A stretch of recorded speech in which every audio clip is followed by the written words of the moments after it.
सभी को नमस्कार, मेरा नाम अभिषेक है और आप देख रहे हैं साइंस की क्लास जो सभी कॉम्पिटिटिव एग्ज़ाम के लिए इम्पोर्टेंट है, चाहे आप एसएससी दे रहे हो, चाहे आप रेलवे का एग्ज़ाम या फिर स्टेट पीसीएस।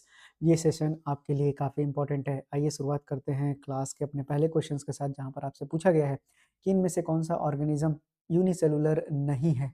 तो आपको बता दें, यहाँ पर दिए गए ऑप्शंस में जो प्लांट है, वो यूनिसेलुलर नहीं है।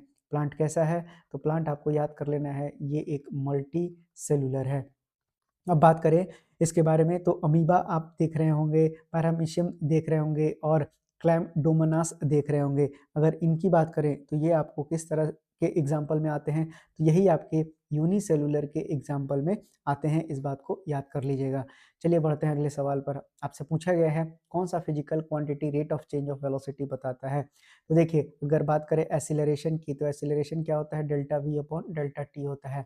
अब डेल्टा वी क्या होता है? मीटर पर सेकंड, और ये भी सेकंड है, तो कितना हो जाएगा? मीटर पर सेकंड स्क्वायर इसकी यूनिट आ जाएगी। तो इस सवाल का तो उत्तर क्या हो जाएगा? Rate of change of velocity acceleration कहलाता है। अब बता दें कि एक्सीलरेशन कैसा क्वांटिटी है, ये भी परीक्षाओं में पूछा जा सकता है। तो एक्सीलरेशन एक वेक्टर क्वांटिटी है जिसकी यूनिट मीटर पर सेकंड स्क्वायर होती है। चलिए बढ़ते हैं अपने अगले सवाल पर। आपसे पूछा गया है कि इनमें से कौन सा ऑर्गेनिज्म एसेक्सुअल रिप्रोडक्शन नहीं करता है फिजन के द्वारा। तो बता दें आपको कि अर्थ वर्म जो है, यहाँ पर बिल्कुल सही हो जाएगा। ये किस तरह का रिप्रोडक्शन करता है? तो ये आपका सेक्सुअल रिप्रोडक्शन कहता है, न कि एसेक्सुअल रिप्रोडक्शन के थ्रू। और वहीं बात करें प्लाज्मोडियम, अमीबा और लिशमेनिया का, तो ये आपको एसेक्सुअली याद कर लीजिएगा इसको, ये एसेक्सुअल रिप्रोडक्शन करते हैं और फिजन के द्वारा ये रिप्रोडक्शन की प्रक्रिया करते हैं। अब बता दें कि जो फिजन है, ये भी एक प्रकार का एसेक्सुअल रिप्रोडक्शन होता है, और इसमें जो कॉमन होते हैं वो प्रोकैरियोट्स में ये कॉमन देखा जाता है और कुछ सिंगल सेल यूकैरियोट्स में भी। अब आइए बढ़ते हैं अगले सवाल पर। अगला सवाल आपसे पूछा गया है कि इनमें से कौन-सा नॉन मेटल एक लिक्विड है। बता दें आपको कि ब्रोमीन इस सवाल का बिल्कुल सही हो जाएगा उत्तर, क्योंकि ब्रोमीन क्या है? आपका नॉन मेटल है और ये लिक्विड होता है। कहाँ पर? तो ये भी आपको याद कर लेना है, रूम टेम्परेचर के ऊपर। अब ये हैलोजन है और पोजीशन कहाँ रखा जाता है इसका? तो ये ग्रुप 17 में आता है पीरियोडिक टेबल में। ब्रोमीन का जो एटॉमिक नंबर है, ये भी याद याद कर लीजिएगा कि एटॉमिक नंबर कितना होता है? तो ये आपका 35 होता है। किस कलर का होता है? तो ये आपका रेडिश ब्राउन कलर का होता है और लिक्विड फॉर्म में होता है। अब इस इतना सवाल हो गया। अगले सवाल पर बढ़ते हैं। आपसे पूछा गया है कि लॉ ऑफ कांस्टेंट प्रोपोर्शन के हिसाब से करेक्ट जो रेशियो ऑब्टेन होगा ऑक्सीजन और हाइड्रोजन के लिए 18 ग्राम डिकम्पोजिशन ऑफ वाटर के बाद। तो देखिए, H2O में हाइड्रोजन 2 है, तो 2 निकाल लीजिए इसका, यानी एटॉमिक मास की बात की जा रही है। देखिए 1 इंटू 2 हो जाएगा, है ना? तो ये कितना आ जाएगा आपके पास? ये आपके पास हो गया 2 रेशियो आ गया। और अगर आप ऑक्सीजन का देखेंगे तो यहाँ पर ऑक्सीजन का एटॉमिक मास कितना होता है? तो 16 होता है। तो ये कितना रेशियो में आपको बन गया? तो ये आपका बन गया, हाइड्रोजन की बात करें तो ये 2 रेशियो में बना और 16 किस में बना? ऑक्सीजन का बना। तो ये हो गया आपके पास कितना? ये हो गया आपके पास 2, 8, 16, यानी कि कितना में बना ये? 1:8 में बना। लेकिन आपसे सवाल में दिया ही गया है 16:2, तो यहाँ पर उल्टा पूछा था। मैंने जो यहाँ हाइड्रोजन और ऑक्सीजन का रेशियो लिखा है, आपसे ऑक्सीजन और हाइड्रोजन पूछा है। तो यहाँ पर आप 16:2 बिल्कुल सही हो जाएगा। अब लॉ ऑफ कांस्टेंट प्रोपोर्शन क्या होता है? तो एक केमिकल कंपाउंड जो होगा, वो हमेशा सेम प्रोपोर्शन ऑफ एलिमेंट रखेगा मास के लिए, इसीलिए यहाँ पर एटॉमिक मास का यूज़ किया गया है। अब वाटर के लिए पूछा था, तो इस सिंपल सा आप याद कर सकते हैं, 16:2 इस सवाल का सही उत्तर हो जाएगा। बढ़ते हैं अगले सवाल पर। अगला सवाल आपसे क्या पूछा गया है? कार्बन की वैलेंसी पूछी गई है। तो कार्बन कितना वैलेंसी रखता है? तो ये आपका टेट्रा वैलेंसी रखता है, क्योंकि कार्बन का एटॉमिक नंबर कितना होता है? 6 होता है। तो के और एल में देखेंगे तो 2 और 4 आ जाएगा। तो ये 4 क्या करेगा? ये शेयर करेगा अगले वाले एलिमेंट के साथ। और कार्बन कैसा कंपाउंड बनाता है? तो कार्बन आपका कोवैलेंट कंपाउंड बनाता है। अब बता दें कि जो सबसे कॉमन कंपाउंड है, तो वो आपको मीथेन का नाम याद रखना है, क्योंकि ये हाइड्रोकार्बन है। सिंपल सा याद कर लीजिएगा। उसी तरह से एलोट्रॉप्स ऑफ कार्बन के बारे में आप जान सकते हैं। एलोट्रॉप्स ऑफ कार्बन पर भी सवाल आता है, तो उसमें से आपको याद रख लेना है ग्राफाइट। उसी तरह से आपको याद रख लेना है डायमंड, और एक और नाम आपको याद कर लेना है ग्राफीन का, या फिर बकमिंस्टर फुलरेंस का नाम आप याद कर सकते हैं। चलिए अब बढ़ते हैं अपने अगले सवाल पर। अगला सवाल देखते हैं आपसे क्या पूछा गया है। बोलता है कि एम्प्टी बॉटल क्लोज है एयर टाइट के साथ और उसको पुश किया जाता है वाटर इनसाइड वाटर, तो it bounces back when it is released. ऐसा क्यों होता है? तो देखिए जाहिर सी बात है अपथ्रस्ट फोर्स की वजह से ये करता है, यानी बायोंसी की बात की जा रही है। आसान सा सवाल है। बढ़ते हैं अगले सवाल पर। अगला सवाल आपसे पूछा गया है कि इनमें से कौन सा जो है मेम्ब्रेन लैक करता है? तो यहाँ पर दिया गया सवाल का उत्तर क्या हो जाएगा? वायरसेस। तो वायरस कैसा है? एसेलुलर एंटिटीज है, यानी कि इनके पास सेलुलर स्ट्रक्चर नहीं होता है और इसीलिए ये लैक करते हैं क्या? मेम्ब्रेन को लैक करते हैं। अब ये कंपोज होते हैं जेनेटिक मटेरियल या तो डीएनए या फिर आरएनए, जो कि सराउंडेड होता है एक प्रोटीन के कोटिंग से, जिसको कि क्या बोला जाता है? उसको कैप्सिड बोला जाता है, याद कर लीजिएगा। वायरस अपने आप रेप्लिकेट नहीं कर सकते हैं, इनको क्या चाहिए? एक होस्ट सेल चाहिए रिप्रोड्यूस करने के लिए। और ये पोसेस नहीं करते हैं क्या? ऑर्गेनेल्स को भी, जैसे कि माइटोकॉन्ड्रिया, एंडोप्लाज्मिक रेटिकुलम या फिर राइबोसोम।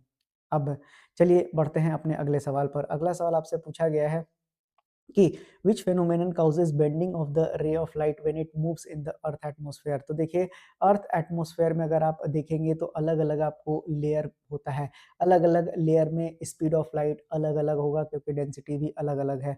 तो यानी कि एक्चुअल में जो अगर आपका पोजीशन यहाँ पर है और अगर आप सन को देख रहे हैं तो ये सन का एक्चुअल पोजीशन थोड़ी होता है, ये सन का एक्चुअल पोजीशन तो ये होता है। तो यहाँ से ये चीज ना दिखाई पड़ के आपको ये दिखाई पड़ता है, क्यों? क्योंकि एटमॉस्फेरिक रिफ्रैक्शन की वहां पर प्रक्रिया होते हुए गुजरती है। तो ऑप्शन नंबर ए इस सवाल का बिल्कुल सही उत्तर हो जाएगा। इसको याद कर लीजिएगा, ज़्यादा इंपॉर्टेंट सवाल है।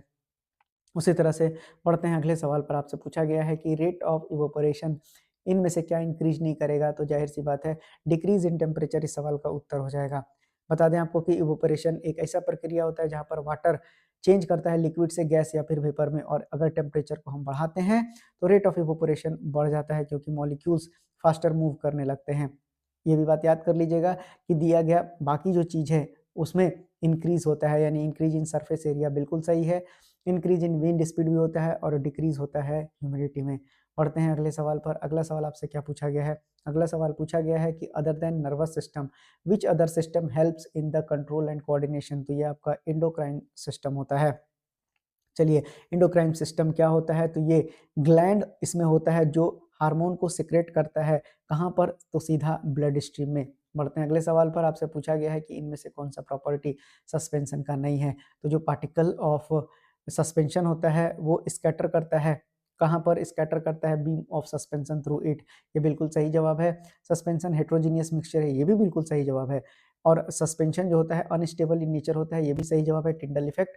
और उसी तरह से आपको सवाल का उत्तर क्या हो जाएगा कि इसको हम नेकेड आई से बिल्कुल देख सकते हैं। आप टिंडल इफेक्ट को जब देख सकते हैं तो क्यों नहीं देख पाएंगे खुले हुए आंखों से? तो यही इस सवाल का सही उत्तर हो जाएगा, क्योंकि आपसे पूछा था कि इनमें से कौन सा नहीं है। बढ़ते हैं अगले सवाल पर। आपसे पूछा गया है कि इनमें से दिया गया स्टेटमेंट कौन सा करेक्ट है? बोलता है कि इलेक्ट्रोमैग्नेट एक डिवाइस है जो कन्वर्ट करता है मैग्नेटिक फील्ड को इलेक्ट्रिकल एनर्जी में, बिल्कुल गलत है। और इलेक्ट्रोमैग्नेट एक डिवाइस है जो कन्वर्ट करता है मैकेनिकल एनर्जी को मैग्नेटिक एनर्जी में, बिल्कुल गलत है। दोनों के दोनों गलत है। इलेक्ट्रोमैग्नेट वो डिवाइस होता है जो प्रोड्यूस करता है मैग्नेटिक फील्ड जब इलेक्ट्रिक करंट उसमें पास किया जाता है। ये कन्वर्ट नहीं करते हैं मैग्नेटिक फील्ड को इलेक्ट्रिकल एनर्जी में। इलेक्ट्रोमैग्नेट्स जो है आपको याद कर लेना है, ये दोनों के दोनों यहाँ पर गलत हो गया। आपको याद रखना है कि जनरेटर क्या करता है? मैकेनिकल एनर्जी को इलेक्ट्रिकल एनर्जी में कन्वर्ट करता है। और कौन सा प्रिंसिपल यूज होता है? तो ईएमआई यानी इलेक्ट्रोमैग्नेटिक इंडक्शन प्रिंसिपल का यूज किया जाता है। और मोटर में आपको याद रखना है कि इलेक्ट्रिकल एनर्जी मैकेनिकल एनर्जी में कन्वर्ट होता है। चलिए बढ़ते हैं अगले सवाल पर। अगला सवाल आपसे पूछा गया है मैग्निफिकेशन से। बोला गया है आपसे कि मैग्नीफिकेशन जो है m की वैल्यू कितनी दी हुई है? 0.2 दिया हुआ है। और हाइट ऑफ ऑब्जेक्ट कितना दिया हुआ है? 5 दिया हुआ है। और कन्वेक्स मिरर की बात की जा रही है, तो मिरर के केस में मैग्नीफिकेशन कितना होता है? Height of image upon height of object होता है। ये 0.2 दिया हुआ है, हाइट ऑफ इमेज बोला है, और ये हो गया 5, तो हाइट ऑफ इमेज कितना हो जाएगा? 1.0 हो जाएगा, यानी 1 सेंटीमीटर इस सवाल का सही उत्तर हो गया। चलिए बढ़ते हैं अपने अगले सवाल पर, जहाँ पर आपसे पूछा क्या गया है? वर्क डन आपको वर्क डन दिया हुआ है कितना? तो वर्क डन आपको 15 जूल दिया हुआ है। फोर्स आपके पास कितना दिया हुआ है? 5 न्यूटन का दिया हुआ है। तो आपसे क्या पूछा है? डिस्प्लेसमेंट दिया, आपसे पूछा गया है कि डिस्प्लेसमेंट कितना होगा। देखिए तो यहाँ पर आप इसको 5 जूल नहीं होना चाहिए, क्वेश्चन में कुछ गड़बड़ है। ये जो है आपका 5 जूल होगा। ये 5 न्यूटन और 5 जूल बिल्कुल बरोबर है। तो इसको करेक्शन कर लीजिएगा, वर्क डन आपके पास, क्योंकि अगर ऑप्शन के हिसाब से देखेंगे तो यही सही बैठेगा। वर्क डन कितना दिया हुआ है आपके पास? 5 जूल दिया हुआ है, 5 न्यूटन दिया हुआ है। तो वर्क डन होता कितना है? तो ये होता है फोर्स इंटू डिस्प्लेसमेंट। तो डिस्प्लेसमेंट कितना हो जाएगा? वर्क डन अपॉन फोर्स हो जाएगा। वर्क डन कितना है? 5, और ये भी 5 है, तो कट के कितना आ गया? 1। 1 मीटर इस सवाल का उत्तर हो जाएगा ऑप्शन नंबर सी। आइए बढ़ते हैं अपने अगले सवाल पर, जहाँ पर आपसे पूछा गया है कि क्लोर अल्कली प्रोसेस का यूज किस कंपाउंड को बनाने के लिए किया जाता है? तो सोडियम हाइड्रोक्साइड का रिएक्शन जब क्लोरीन के साथ होता है, इसी के लिए यूज किया जाता है। अब इसमें जो इलेक्ट्रोलिसिस होता है वो ब्राइन होता है, ठीक है। सोडियम हाइड्रोक्साइड प्रोड्यूस होता है कैथोड पर और क्लोरीन गैस एनोड पर बनता है। अब जो प्रोसेस होता है ये हाइड्रोजन गैस भी प्रोड्यूस करता है, लेकिन वो बाई प्रोडक्ट होता है कैथोड के ऊपर। और क्लोर अल्कली प्रोसेस जो होता है एक मेजर इंडस्ट्रियल प्रोसेस है और इसेंशियल होता है केमिकल प्रोडक्ट्स को बनाने के लिए। बढ़ते हैं अपने अगले सवाल पर। आपसे पूछा गया है कि इनमें से कौन सा इंटरनल एनर्जी रिजर्व होता है प्लांट में? तो बता दें आपको, स्टार्च जो है इंटरनल एनर्जी रिजर्व होता है आपको प्लांट में, क्योंकि स्टार्च क्या है? एक पॉलीसैकेराइड है जो कि एक एनर्जी स्टोरेज का काम करता है प्लांट में। अब इसमें बहुत सारे ग्लूकोज के यूनिट्स होते हैं जो कि ग्लाइकोसिडिक बॉन्ड से जुड़े हुए होते हैं। चलिए, तो देखिए ये थे आपके आज के इंपॉर्टेंट क्वेश्चन साइंस के, जो आने वाले सभी प्रतियोगिकी परीक्षाओं में पूछा जा सकता है। तो इसी तरह से आप पढ़ते रहिए। अगर आप हर अल्टरनेट डेज पर भी 20-20 क्वेश्चन कर रहे हैं, तो आप देख लीजिए कि हफ्ते में आप 60 क्वेश्चन पढ़ रहे हैं, यानी महीने में आप 240 क्वेश्चन कर रहे हैं। तो ये मोर देन सफिशिएंट होता है आपको एग्जाम को पास करने के लिए। चलिए, अब मिलते हैं अपनी अगली क्लास में। तब तक के लिए धन्यवाद।